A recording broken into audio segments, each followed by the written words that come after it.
ನಿಮ್ಮ ಬಗ್ಗೆ ಒಂದು ಕೈ ಸತ್ಯ ಹೇಳ. ನೀವು ಇವತ್ತು ತಗೊಂಡ ಒಂದು ಡಿಸಿಷನ್ ಇರ್ಬೋದು, ನಿಮ್ಮ ಪ್ರೀತಿ, ನಿಮ್ಮ ಸ್ನೇಹ, ನಿಮ್ಮ ಕೆಲಸ ಅಥವಾ ನಿಮ್ಮ ಅತಿ ದೊಡ್ಡ ಭಯ ಇರ್ಬೋದು. ಇವೆಲ್ಲವನ್ನು ನೀವು ಕಾನ್ಷಿಯಸ್ ಆಗಿ ಚೂಸ್ ಮಾಡಿದ್ದೀರಾ ಅಂತ ಅನ್ಕೊಂಡಿದ್ದೀರಾ? What if I tell you, ಖಂಡಿತ ಇಲ್ಲ. ಯಾಕೆಂದರೆ ನಿಮ್ಮ ಜೀವನದ ಸ್ಟೀರಿಂಗ್ ವೀಲ್ ನಿಮ್ಮ ಕೈಯಲ್ಲೇ ಇಲ್ಲ.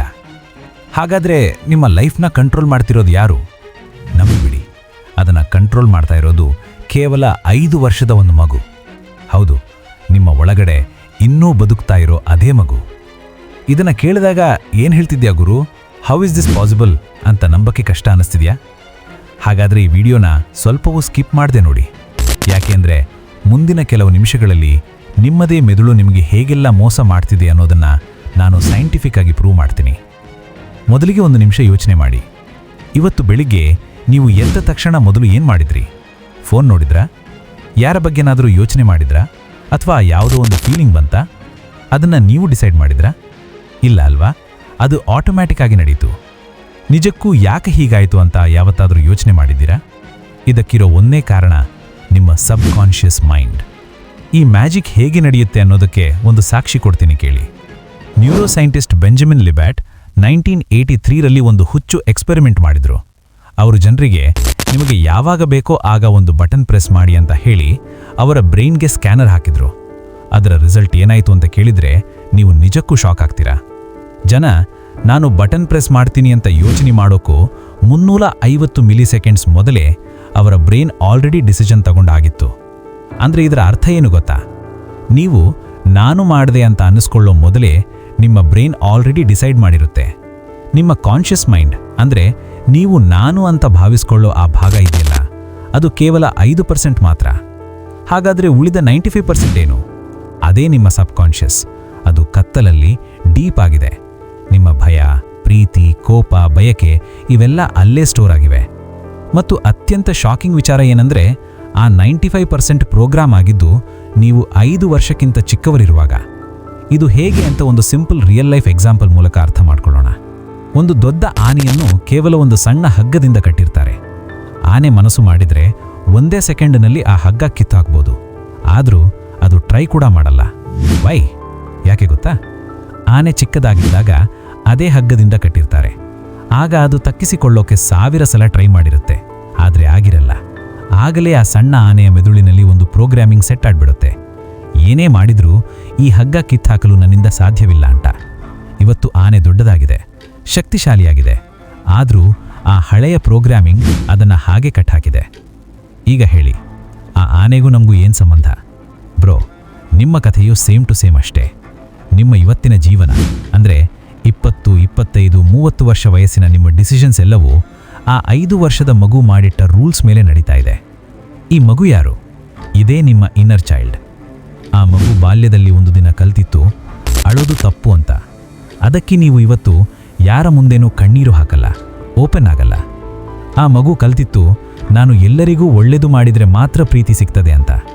ಅದೇ ಕಾರಣಕ್ಕೆ ನಿಮಗೆ ಬೇರೆಯವರಿಗೆ ನೋ ಅಂತ ಹೇಳಿ ಪ್ಲೀಸಿಂಗ್ ನಿಲ್ಲಿಸಕ್ಕಾಗ್ತಾ ಇಲ್ಲ. ಆ ಮಗು ಕಲ್ತಿತ್ತು ಜಗತ್ತು ಸೇಫ್ ಅಲ್ಲ ಅಂತ. ಅದಕ್ಕೆ ಇವತ್ತು ನೀವು ಯಾರನ್ನೂ ಟ್ರಸ್ಟ್ ಮಾಡೋಕ್ಕೆ ಹೆದರ್ತೀರಿ. ಸೊ ಬಾಸ್, ಇದು ನಿಮ್ಮ ತಪ್ಪಲ್ಲ, ಇದು ಬರೀ ನಿಮ್ಮ ಪ್ರೋಗ್ರಾಮಿಂಗ್. ಆದರೆ ಅಸಲಿ ಆಟ ಶುರುವಾಗೋದೇ ಇಲ್ಲಿ. ಈ ಹಳೆಯ ಪ್ರೋಗ್ರಾಮಿಂಗ್ ಇಟ್ಕೊಂಡು ನಮ್ಮ ಬ್ರೈನ್ ನಮಗೆ ಹೇಗೆಲ್ಲ ಮೋಸ ಮಾಡುತ್ತೆ ಗೊತ್ತಾ? ನಿಮ್ಮ ಬ್ರೈನ್ ಒಂದು ಜೀನಿಯಸ್ ಇರ್ಬೋದು, ಆದರೆ ಅದು ನಂಬರ್ 1 ಲೇಜಿ ಕೂಡ. ಪ್ರತಿದಿನ ನಿಮ್ಮ ಬ್ರೈನ್ 35,000 ಡಿಸಿಷನ್ಸ್ ತಗೊಳ್ಬೇಕು. ಇಷ್ಟೊಂದು ಕೆಲಸ ಮಾಡೋದು ಹೇಗೆ? ಅದಕ್ಕೆ ಅದು ಶಾರ್ಟ್ಕಟ್ಸ್ ಯೂಸ್ ಮಾಡುತ್ತೆ. ಇದನ್ನೇ ಸೈಕಾಲಜಿಯಲ್ಲಿ ಕಾಗ್ನಿಟಿವ್ ಬಯಾಸ್ ಅಂತ ಕರೀತಾರೆ. ಗೊತ್ತಿರಲಿ, ಇವು ಬರೀ ಶಾರ್ಟ್ಕಟ್ಸ್ ಅಷ್ಟೇ ಅಲ್ಲ, ಇವು ಡೇಂಜರಸ್ ಟ್ರ್ಯಾಪ್ಸ್ ಕೂಡ. ಇದರಲ್ಲಿ ಮೊದಲನೇ ಟ್ರ್ಯಾಪು ಕನ್ಫರ್ಮೇಷನ್ ಬಯಾಸ್. ನಿಮಗೆ ನಾನು ಲಕ್ಕಿ ಅಲ್ಲ ಅನ್ನೋ ಒಂದು ಬಿಲೀಫ್ ಇದೆ ಅಂದ್ಕೊಳ್ಳಿ. ನಿಮ್ಮ ಬ್ರೈನ್ ಏನು ಮಾಡುತ್ತೆ? ಪ್ರತಿದಿನ ಆ ನಂಬಿಕೆಗೆ ಪ್ರೂಫ್ ಹುಡುಕುತ್ತೆ. ಏನಾದರೂ ಒಳ್ಳೇದಾದರೆ ಅದನ್ನು ಇಗ್ನೋರ್ ಮಾಡುತ್ತೆ, ಆದರೆ ಒಂದೇ ಒಂದು ಕೆಟ್ಟದ್ದಾದರೆ ಸಾಕು, ನೋಡ್ದಾ ನಾನು ಹೇಳಿಲ್ವಾ ಅಂತ ಹೈಲೈಟ್ ಮಾಡುತ್ತೆ. ನೀವು ನಾನು ಮೇಲೆ ಹೋಗಲ್ಲ ಅಂತ ನಂಬಿದ್ರೆ ನಿಮ್ಮ ಬ್ರೈನ್ ಆ ನಂಬಿಕೆಗೆ ಪ್ರತಿದಿನ ನೀರು ಹಾಕ್ತಾ ಇರುತ್ತೆ. ಯಾಕೆಂದರೆ ಬ್ರೈನ್ಗೆ ತಾನು ನಂಬಿದ್ದನ್ನು ಪ್ರೂವ್ ಮಾಡ್ತಾ ಕನ್ಸಿಸ್ಟೆಂಟ್ ಆಗಿರಬೇಕಷ್ಟೇ. ಯೋಚನೆ ಮಾಡಿ, ಆ ನಂಬಿಕೆ ಯಾವಾಗ ಹುಟ್ಟಿತ್ತು? ಬಾಲ್ಯದಲ್ಲಿ. ಯಾರೋ ಒಮ್ಮೆ ನೀನು ಅದಕ್ಕೆ ಲಾಯಕ್ಕಿಲ್ಲ ಅಂದಿದ್ರು. ಆ ಒಂದೇ ಒಂದು ಮಾತು ಇವತ್ತು ನಿಮ್ಮ ಇಡೀ ಜೀವನ ಶೇಪ್ ಮಾಡ್ತಾ ಇದೆ. ಇದರ ಜೊತೆಗೆ ಇನ್ನೊಂದು ಡೇಂಜರಸ್ ಟ್ರ್ಯಾಪ್ ಅಂದರೆ ಟ್ರ್ಯಾಪ್ ನಂಬರ್ 2, ನೆಗೆಟಿವಿಟಿ ಬಯಾಸ್. ನಿಮ್ಮ ಜೀವನದಲ್ಲಿ 10 ಒಳ್ಳೆಯ ಸಂಗತಿ ಆಯಿತು ಅಂದ್ಕೊಳ್ಳಿ, ಆದರೆ ಒಂದೇ ಒಂದು ಕೆಟ್ಟ ಸಂಗತಿ ಆಯಿತು. ರಾತ್ರಿ ಮಲಗುವಾಗ ನೀವು ಯಾವುದರ ಬಗ್ಗೆ ಯೋಚನೆ ಮಾಡ್ತೀರಿ? ಆಬ್ವಿಯಸ್ಲಿ ಆ ಒಂದೇ ಕೆಟ್ಟ ಸಂಗತಿ ಬಗ್ಗೆ ಅಲ್ವಾ? ವೈ? ಯಾಕೆ ನಮ್ಮ ಬ್ರೈನ್ ಬರೀ ಕೆಟ್ಟದ್ದನ್ನೇ ಹುಡುಕುತ್ತೆ? ಇದು ನಿಮ್ಮ ವೀಕ್ನೆಸ್ ಅಲ್ಲ, ಇದು ಎವಲ್ಯೂಷನ್. ಸಾವಿರಾರು ವರ್ಷಗಳ ಹಿಂದೆ ಕಾಡಿನಲ್ಲಿ ಬದುಕುವಾಗ ಒಳ್ಳೆಯ ಸಂಗತಿ ಮಿಸ್ ಮಾಡಿದರೆ ಏನೂ ಆಗ್ತಿರ್ಲಿಲ್ಲ. ಆದರೆ ಒಂದು ಸಣ್ಣ ಅಪಾಯ ಮಿಸ್ ಮಾಡಿದರೆ ಸಾವು ಗ್ಯಾರಂಟಿ. ಆ ಕಾಡಿನ ಬ್ರೈನ್ ಇನ್ನೂ ನಿಮ್ಮ ತಲೆಯೊಳಗೆ ಇದೆ. ಇವತ್ತು ಯಾವ ಕಾಡೂ ಇಲ್ಲ, ಆದರೆ ಬ್ರೈನ್ಗೆ ಆ ವ್ಯತ್ಯಾಸ ಗೊತ್ತಾಗಲ್ಲ. ಅದಕ್ಕೆ ನಿಮ್ಮ ಬಾಸ್ ಒಂದು ಸಣ್ಣ ಮಾತು ಹೇಳಿದರೆ ಸಾಕು, ನೀವು ಅದನ್ನು 3 ದಿನ ತಲೆಯಲ್ಲಿಟ್ಕೊಂಡು ಓವರ್ ಥಿಂಕಿಂಗ್ ಮಾಡ್ತೀರಿ. ಇವೆರಡೂ ಸಾಲದು ಅಂಕ ನಮ್ಮನ್ನು ಕಟ್ಟಿಹಾಕೋ ಇನ್ನೊಂದು ಟ್ರ್ಯಾಪ್ ಇದೆ. ಅದೇ trap number 3, the Sank cost fallacy. ಒಂದು ರಿಲೇಷನ್ಶಿಪ್ ಒಳ್ಳೇದಲ್ಲ ಅಂತ ನಿಮಗೆ ಗೊತ್ತು. ಒಂದು ಜಾಬ್ ನಿಮ್ಮನ್ನು ಕಂಪ್ಲೀಟ್ ಡಿಸ್ಟ್ರಾಯ್ ಮಾಡ್ತಾ ಇದೆ ಅಂತಲೂ ಗೊತ್ತು. ಆದರೂ ಅದನ್ನು ಬಿಡಕ್ಕಾಗಲ್ಲ.